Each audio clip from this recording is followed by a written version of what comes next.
Hi there, everyone, and welcome to the Daily Gardener, and thank you for listening. I'm your host, Jennifer Ebling.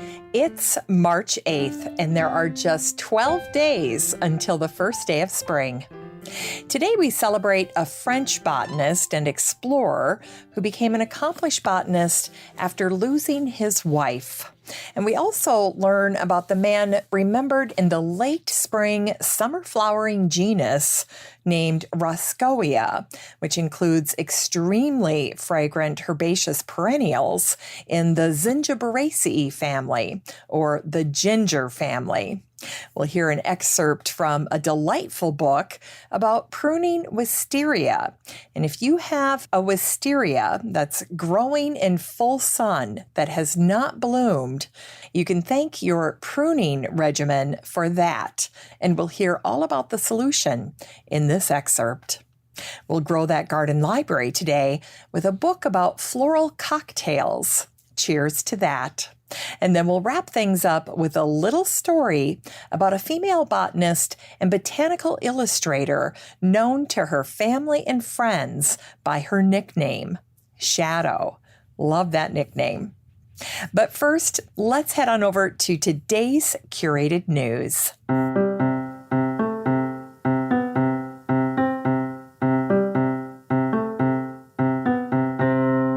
Today's curated news comes from Fine Gardening. This is an article that was written by Carol Collins, and the title caught my attention because it's something on everyone's minds right now, and that is building an affordable grow light system.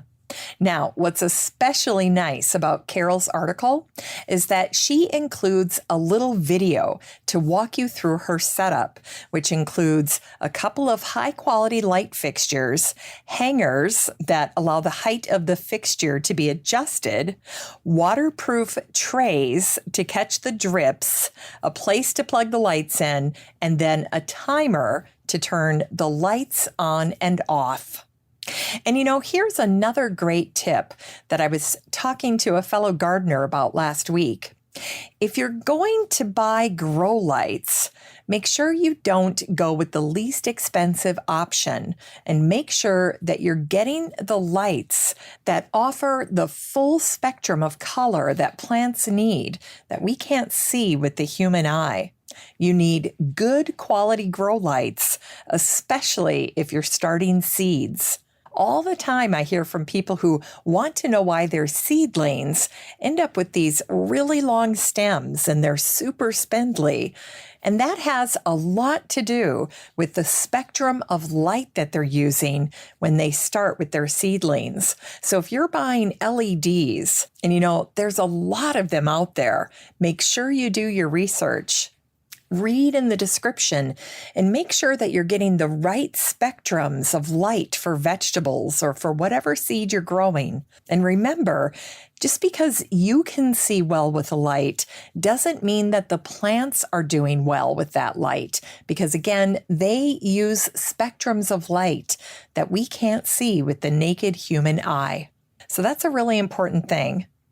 Anyway, I could go on and on about starting seeds. We could spend a whole show just talking about airflow or your seed starting media, or even just the light that you're using for your seed. But if you're looking for an affordable way to do your own setup, your own lighted setup for starting seeds in your home, make sure to check out this article by Carol Collins in the Facebook group for the show. So if you're there and you'd like to check this out, just search for the word light and Carol's post will pop right up. And if you're not in the Facebook group, no big deal. You can join it very easily anytime you want to. Here's how you do it. The next time you're on Facebook, just search for the Daily Gardener Community, where you'd search for a friend and then request to join. I'd love to meet you in the group. It's time for today's botanical history.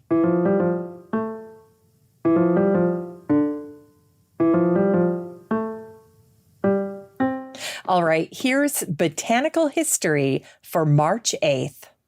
Today is the birthday of the French botanist and explorer André Michaux, who was born on this day, March 8th in 1746.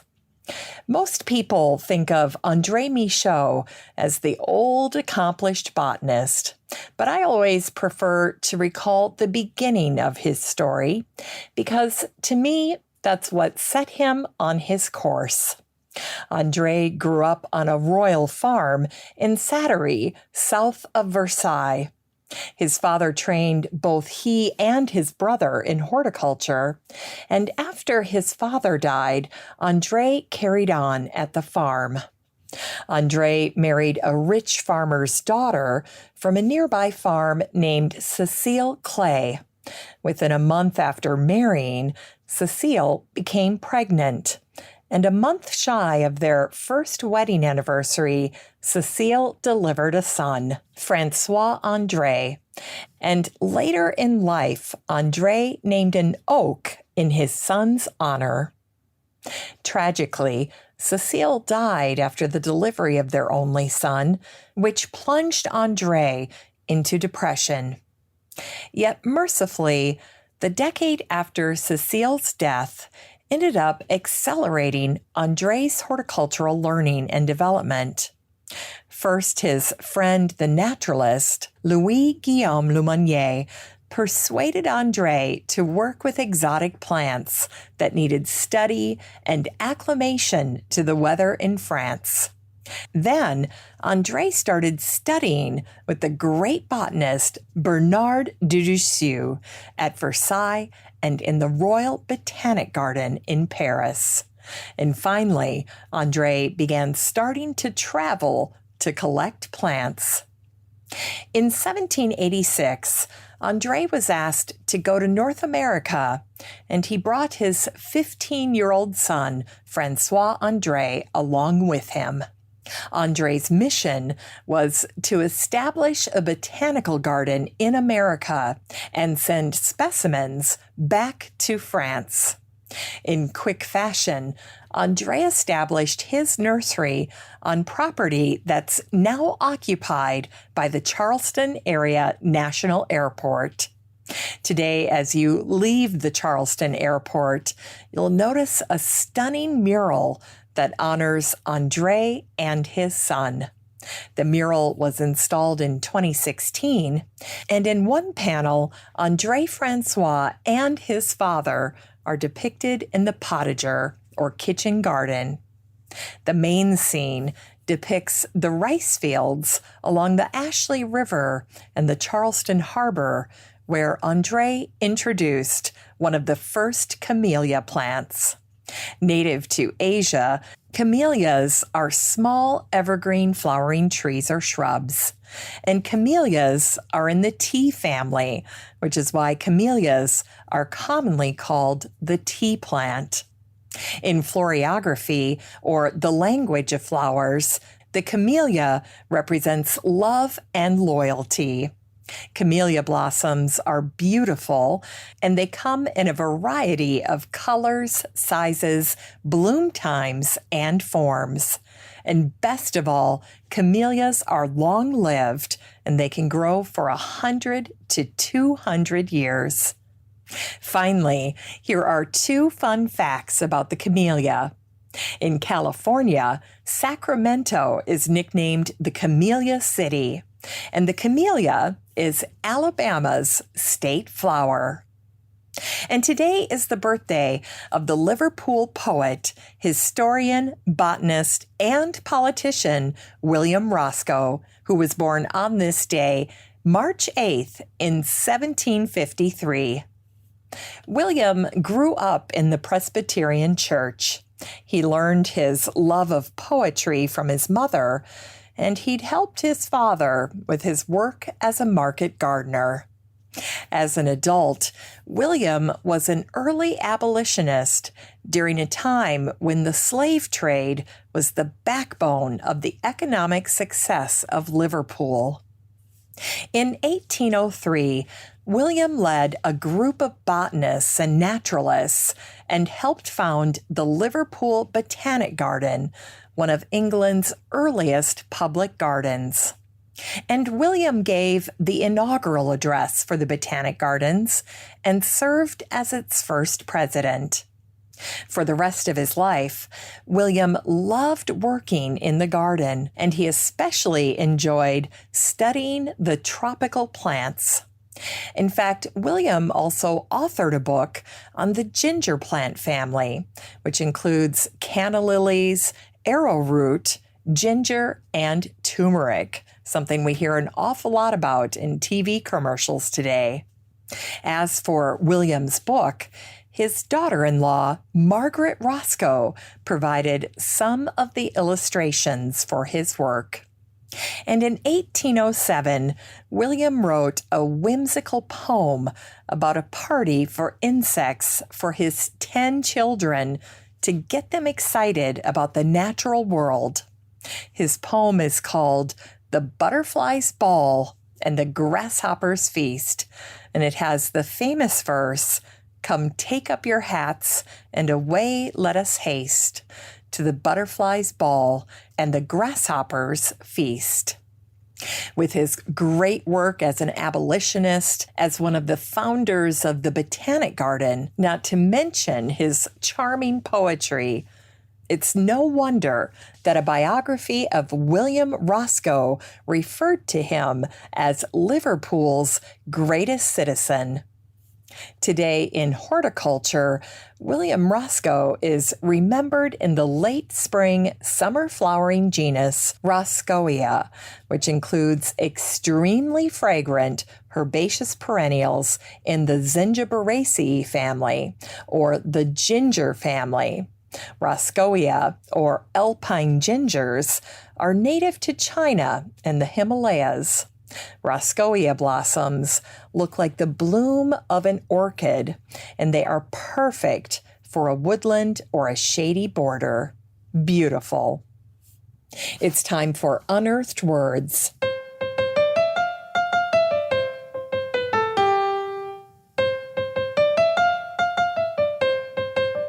Today's words come from the garden writer and gardener Cisco Morris from his book Ooh La La, with the subtitle Homegrown Stories, Tips and Garden Wisdom. And this is a little excerpt that Cisco wrote about wisteria. The biggest reason that wisterias don't bloom is incorrect pruning or total lack of pruning.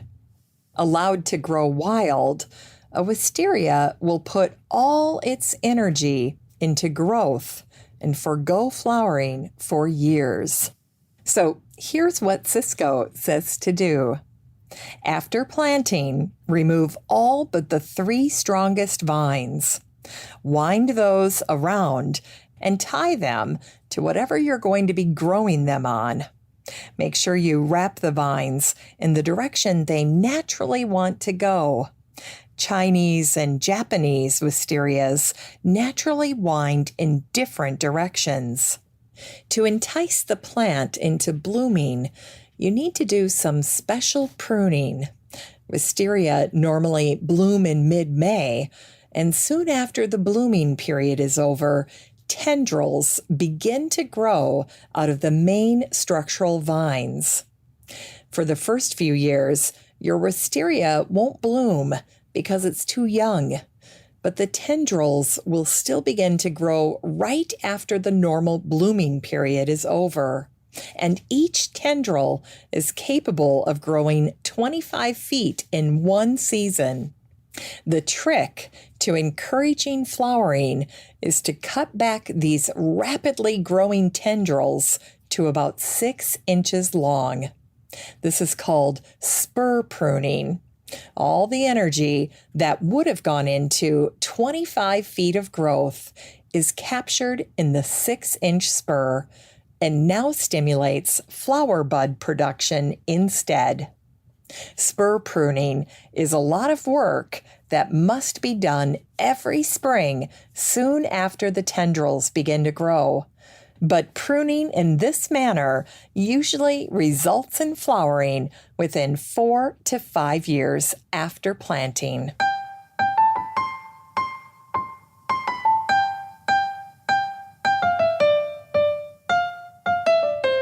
It's time to grow that garden library with today's book, Floral Libations by Cassie Winslow. This book came out in 2019, and the subtitle is 41 Fragrant Drinks and Ingredients for Flower Cocktails, Non-Alcoholic and Alcoholic Mixed Drinks, and Mocktails Recipe Book.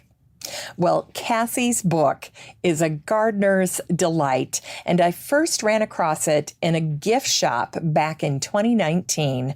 The cover is absolutely gorgeous, and Cassie's creativity shines in this wonderful book. Edible flowers and botanically infused drinks are all the rage. They are beautiful, and Cassie teaches us how to make them taste as good as they look. Cassie's recipes include an iced lavender cafe latte, rose petal almond milk, a dandelion tea cinnamon cappuccino, an orange blossom Moscow mule, and my favorite, plum rosewater gin and tonic, just to name a few.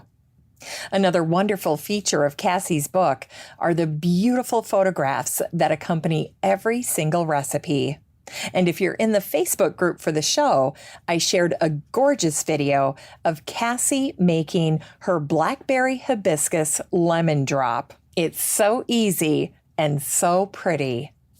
This book is 128 pages of beautiful floral drinks, fit for a gardener and perfect for a garden party. You can get a copy of Floral Libations by Cassie Winslow and support the show using the Amazon link in today's show notes for around $4. Great deal.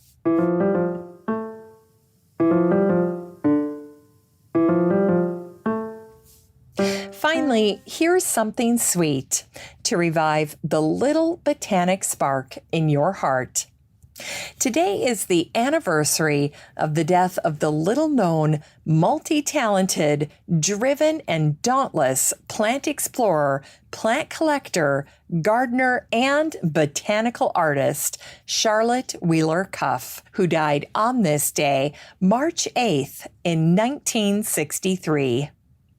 Born in Wimbledon in 1867, Charlotte was the youngest daughter in her family. And at some point in her childhood, Charlotte became very ill, and her sickliness caused her family to give her a little nickname that would follow her for the rest of her life, Shadow. At the age of 30, Charlotte married a man she'd known since her childhood, Otway Wheeler Cuff. Otway was a civil engineer who had just secured a posting in Burma, and after the wedding, Otway and Charlotte immediately left for Maimo. Charlotte's life with Otway blossomed in Burma as she discovered a world with natural wonders and a beauty she could have never imagined. A lifelong gardener, one of Charlotte's first letters from Burma tells of meeting a Mr. Carter who was, quote, going to start me with plants for our little compound, which I think I shall be able to make very pretty in time. Well, for over 2 decades, between 1897 and 1921, Charlotte painted brilliant watercolors of the beautiful flora of colonial Burma, especially the bountiful orchids of the region. Charlotte's work was such a delight to many people, and especially to the folks back at Kew and other botanic gardens. So much so that plant explorers like Reginald Farrar, George Forrest, and Frank Kingdon Ward would stop by during their expeditions and visit Charlotte to check out the areas that she had explored. During her time in Burma, Charlotte would saddle up a small pony and go jungling, her word for botanizing in the jungles and the mountains of Burma. Charlotte's adventures, maps, paintings, and notes were all vividly described and preserved in prolific letters home to her mother and other relatives. And today, Charlotte's materials are housed at Glasnevin. Now, Charlotte's love of gardening and horticulture attracted the attention of the locals. While many expats in Burma tried and failed to grow plants from their homeland, Charlotte took a different track. She committed early on to growing the beautiful tropical plants native to Burma. In no time, government officials there asked Charlotte to create a garden that would become her legacy, the Botanical Garden of Burma. Charlotte worked on designing and planting the garden during her final 5 years in Burma. And today, among the plants that are named in Charlotte's honor is a blue anemone called the Shadow's Buttercup. In 2020, the author and former director of the Botanic Gardens at Glasnevin, E. Charles Nelson, wrote a beautiful book about Charlotte called Shadow Among the Splendors. Nelson's book follows Charlotte's experiences in Burma and shares many of her charming personal letters and writings. As for Charlotte, her dear Otway died in 1934. Charlotte carried on without him at their home back in Kilkenny for 33 years until she died on this day, March 8th in 1967, just a few months shy of her 100th birthday. Thanks for listening to The Daily Gardener, and remember, for a happy, healthy life, garden every day. Hey, thanks for spending part of your day with The Daily Gardener. If you want to read even more botanical brevities, just head on over to thedailygardener.org. That's where you can find all the stories, biographies, and books that I share on the show. And while you're there, be sure to sign up for my free Friday newsletter. It has lots of goodies in it, and I try to make the newsletter like you're getting a marvelous letter from a garden friend. You can always find The Daily Gardener on all your favorite social media. You can follow the show on Twitter, and you have a standing invitation to join the free Facebook group for listeners of the show.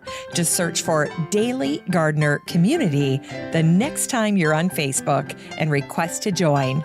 Last but not least, you can easily share your gardener greetings or book submissions by emailing me at jennifer@thedailygardener.org. The Daily Gardener is produced in lovely Maple Grove in Wyoming, Minnesota, with the help of Paige Mance, Brooke Bierbaum, and Eric Begay. I'm your host, Jennifer Ebling, and as always, have a great day in the garden, and we'll see you tomorrow.